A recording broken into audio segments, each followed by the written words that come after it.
What's up guys, welcome back to Thin Line Defense, where today we're going to be adding to our firearm series. Today we'll be going over the Israel Weapon Industries Masada Slim. I gotta tell you, I'm pretty excited about this one.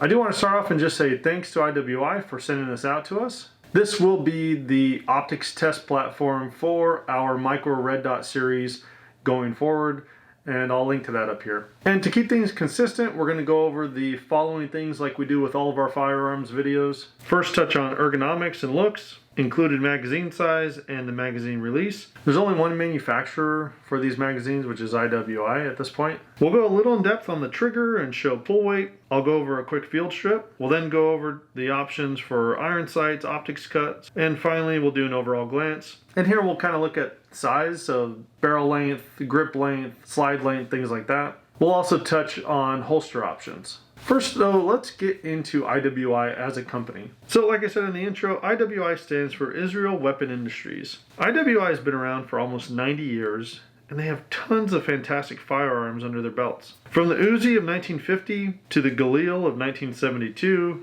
all the way to my personal favorite of the Tavor X95 of 2009. IWI has really been leading the charge over the last 10 years or so with their entry into the US market. In a country like Israel that has to live through daily terror threats, it really is no wonder that they keep coming up with such innovative products. IWI and the Israel Defense Force consistently work together to develop small arms for a constantly changing threat and real-world applications. They've even expanded manufacturing here in the US with a factory in Pennsylvania that produces some of their firearms. And with SHOT Show being planned, I'm super excited about seeing what IWI is going to be showing us at SHOT Show 2023. Looking forward to that one. But enough about that, let's get on the bench and take a look at this Masada Slim. And we'll start off with ergonomics and the looks. Starting at the magazine well, we see where they have a slight cut up to ensure you can get a good grip on the magazine if you ever need to yank it out. The magazine base is just slightly wider than the grip, but it's plenty wide enough if you ever need to get a handle on that magazine. There's no flare like you see with some of the other guns in this series, but I honestly didn't have any problems with reloading this.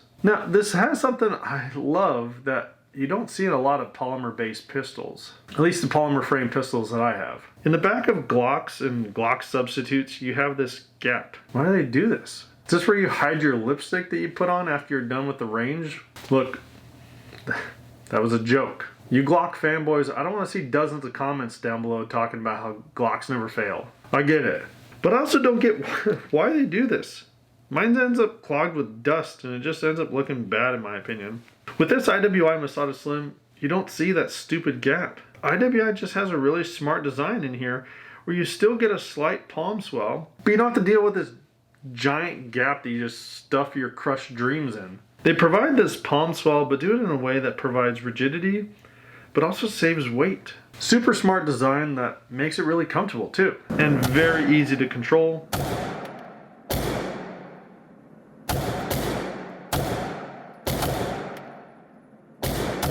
I'm seriously loving this firearm so far, but let's keep going. Moving up, you see a slight cut into the trigger guard. This isn't super aggressive, but it is enough for me to get a good grip. You see with the magazine inserted, I'm able to get a full grip. My pinky doesn't hang off like it does on my Glock 27 or my Springfield XDS. Now, with those other ones, can you get mag extensions? Yes, but my point is with the Masada Slim, you don't need that. I also want to point out the magazine release here. Super comfortable placement and ease of use, but we'll go a little bit more in depth on that and magazines later on.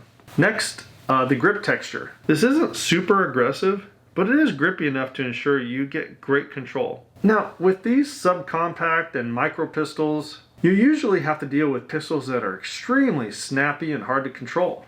But this has turned into an absolute joy to shoot, and it's just a flat shooter. I have a few hundred rounds through this thing so far, but it is easily my favorite gun to shoot right now. And when my holster finally comes in for this thing, easy, this is going to be my new EDC pistol.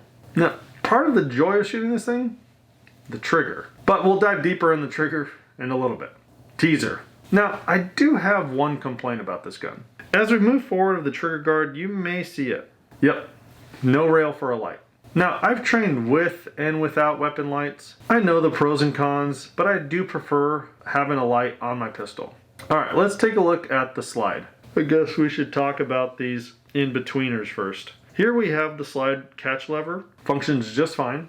Just forward of that is your sear disconnector and disassembly lever. And I'll show you that in action when we actually get to the disassembly. Let's take a look at the slide. You have front and rear serrations to help with rackiness. Cool little touch.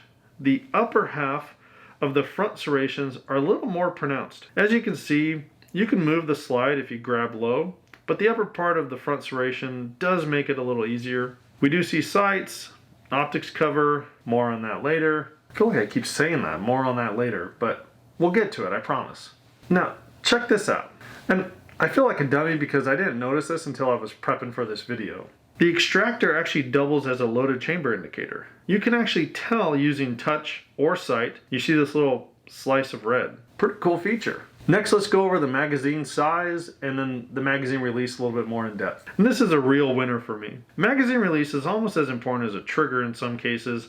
In a firefight, if you need to change mags and you can't, well, that's just as bad as a firing pin breaking or the trigger bar failing. Because then you just have a paperweight. The magazine release itself is better than a Gen 4 Glocks in my opinion, which apparently you care about because you're here. Weirdos. I also like the rounded edge and the triangular shape. This gives you the wider part right where you need it. Instead of a giant sharp rectangle thing that just gets in the way of everything and makes shooting uncomfortable. I'm looking at you, Lone Wolf extended mag release. But the one here on IWI, I just love it. It just brings a certain ease to magazine release. Spring tension is good enough to keep the mag in place.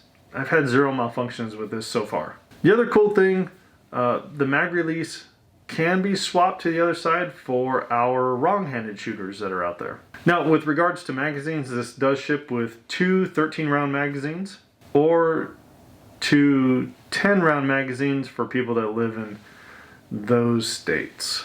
You know which ones I'm talking about. Now, another cool thing about the magazines, for being proprietary, they're not charging stupid prices. I mean, the MSRP is the same or slightly less than the MSRP on OEM Glock mags, but you're getting a steel mag, and again, 200 to 300 rounds. I've had zero malfunctions with these things. All right, as promised, let's get into the trigger. I've always been a fan of flat face triggers, but for a stock trigger, this is just stupid good. In the manual for this, IWI states the trigger pull to be between 5 and 6.5 pounds. Now, I didn't start recording trigger pull until I had a couple hundred rounds through this. With my Wheeler digital trigger pull gauge, a 10-shot average was about 4 pounds, 12 ounces. No polishing, no aftermarket upgrades, no ZEV parts, J-Dub. To get a trigger and a trigger pull that is this good at this price point of a gun is amazing in my mind. I do like this trigger better than any of my OEM Glock or even aftermarket Glock triggers, but there is one thing that's a little weird to me. On the IPA 4040 trigger or the OEM Glock trigger, when dry firing, the trigger stays to the rear until you charge the gun again. With the IWI Masada Slim, it doesn't do that. It resets so it looks like it's ready to fire again. Now, that isn't that big of a deal to me, but it is a noticeable difference, and so I thought I'd highlight it. All right, next let's get into the field strip. Now this is very different than most of the guns I have. But first, let's make sure our working area is clear of ammo. Let's ensure the chamber is empty. No magazine, chamber's clear. Now, while the slide is locked to the rear, push the sear disconnector forward. Release the slide.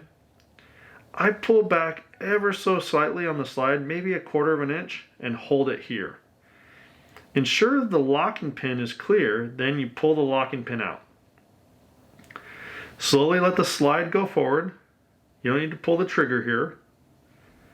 And just slowly slide the slide off the front of the frame. Now let's leave the frame alone, since you're not going to be doing anything else with that. On the slide, remove the recoil spring assembly. With the recoil spring assembly out, you can then remove the barrel, and you're done with field strip.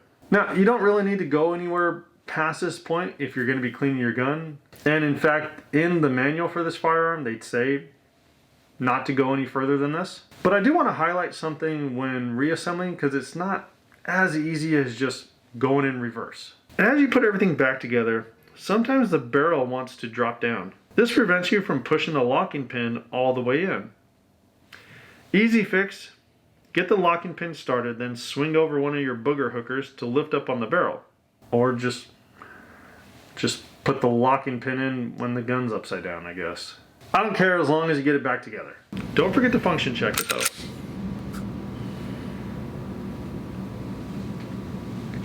Now, at this point I usually go over the options that you have for optics or your iron sights, but really you don't have options. You get a painted white front dot, no tritium, and then a blacked out rear. But I really do like these sights, or at least that style of sights. So the bright front sight and the blacked out rear. I do wish the front sight was tritium, but beggars can't be choosers. Like I said though, I've been shooting this thing really good, and it makes me think that I might transition my other pistols to this type of setup. Bright front sight, blacked out rear sights. You also have an optic cut here for the RMS footprint, but IWI did something here that is pretty cool, and it's meant to help you, the customer. Most RMS optic cuts, like you see on the Smith & Wesson M&P Shield Plus, have these little nubs sticking up in the front and the rear. But because IWI got rid of the ones in the rear, it means this will accept the Holosun K-Series footprint.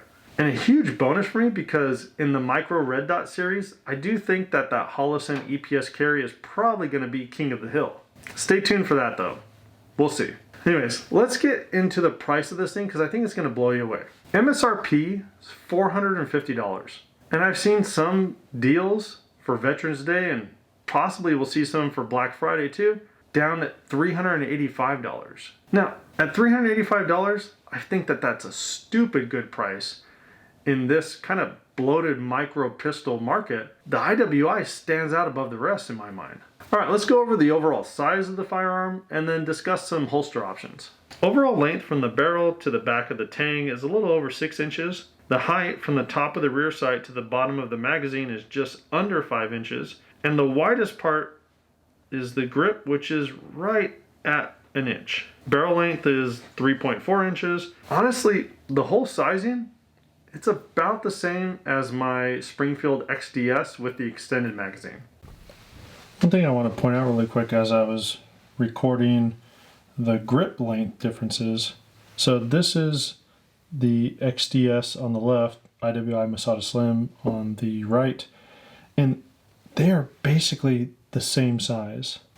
Standing it up from its iron sights, actually the XDS is just a hair taller. That's like a 9 or a 10 round magazine, and this is a 13 rounder.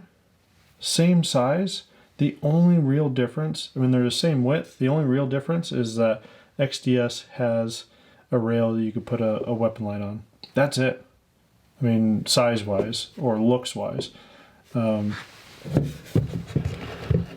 It is astounding that in a gun that really isn't that much bigger than the XDS, if at all, like I said, the XDS is actually a little taller, you can get way more rounds. And what is this? It says 8, so maybe a 9 rounder.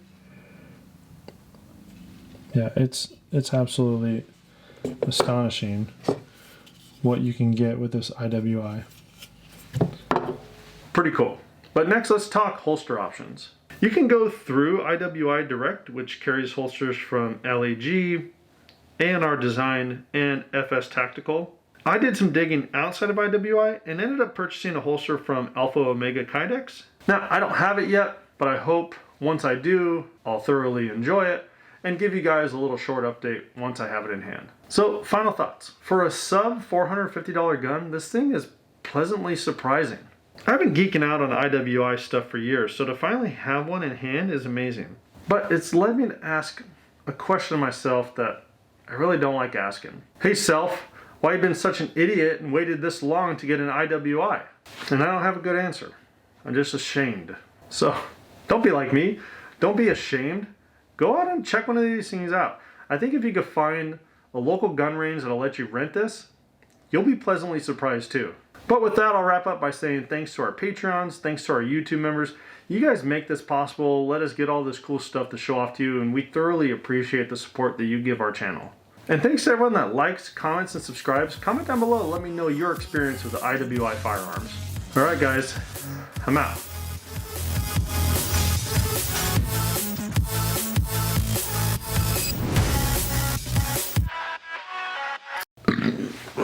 Excuse me.